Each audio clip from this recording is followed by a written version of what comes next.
I'm Meredith O'Neal, and when I was 37 and a half weeks pregnant, I had an aortic dissection in my ascending aorta.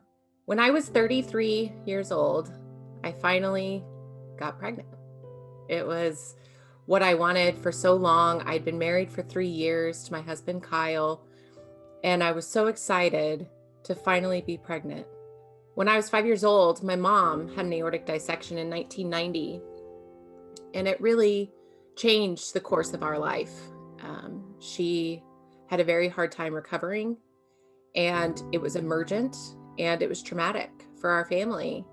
I was trying to be as careful as possible throughout my pregnancy. I let my OB know my family history. I knew my family history. And, I was taking every precaution that I could. I was being very careful about my high blood pressure.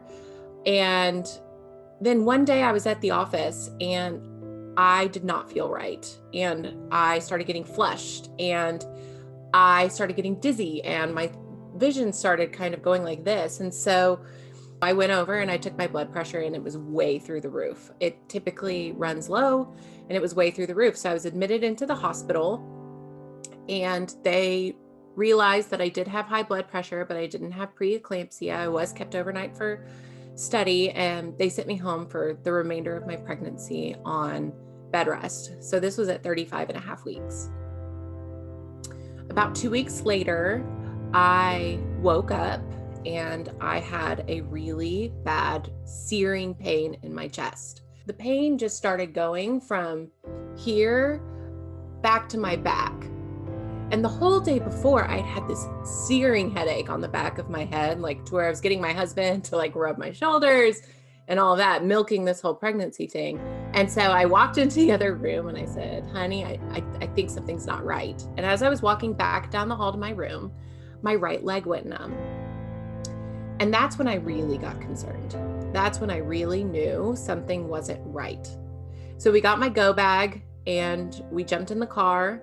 And I didn't know if it was labor pains. I'd never been in labor before. So my husband and I didn't call an ambulance. We drove to the hospital. We went to labor and delivery. They put a fetal monitor on me and they said, you're not in labor. So I looked at them and I said, I need you to call my OB. My mother had an aortic dissection. But mind you, my mother had had 3 healthy pregnancies and didn't have this dissection until I was 5 and I was the last child. So even though we were warned that we should get C-sections, it was never a part of the conversation that aortic dissection was actually at higher risk when you were pregnant. So they took me down and they were taking me to the trauma room. And there's lots of doctors that are starting to congregate around trauma 1 and my OB is standing there and her name is Christina Woods.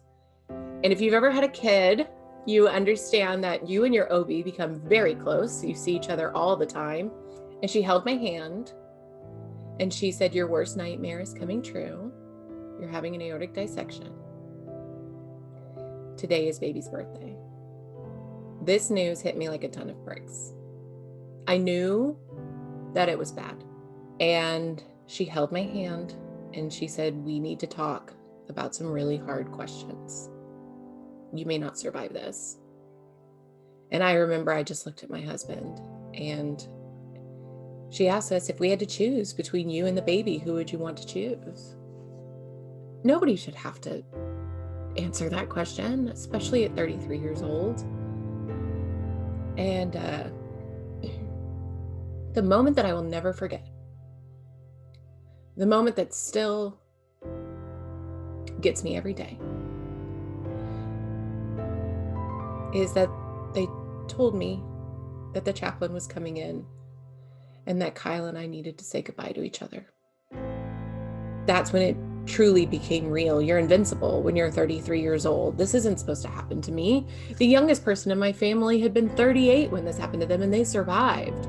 The past 2 people who had it in my family had survived. This is survivable and I'm me. I can survive this. I was so scared. And so I woke up in ICU and I remember I was getting so mad at them because they couldn't understand what I was saying. And all I wanted was for them to tell me how big Jeffrey was. And so they showed me a picture And I was so happy and I was so blessed. It wasn't even a question in my mind that he would survive or not. I just knew he would. I physically got better far before I mentally got better. I knew how important cardiac rehab was, especially in my situation. I had to get up.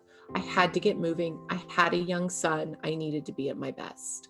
I found that I was suffering from PTSD and found a therapist very quickly to establish a routine and a regimen to really help me deal with all of my feelings around it.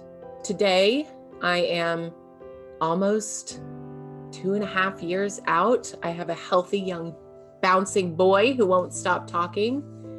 And I look at him and it makes me have a deeper understanding of how my mother felt as a mother with young children who had been through this traumatic event, that now I have to find a cure. I have to find a way that this will not affect my sisters or my niece and nephew, or that we will at least be able to do something preventatively going forward.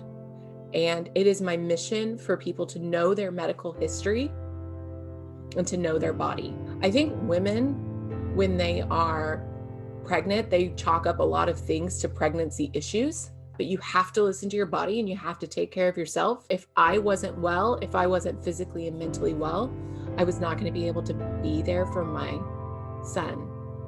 And in an extreme case like mine, if I didn't listen to my body, I wouldn't have just lost my life. I would have lost Jeffrey's life as well. But you have to listen to your body.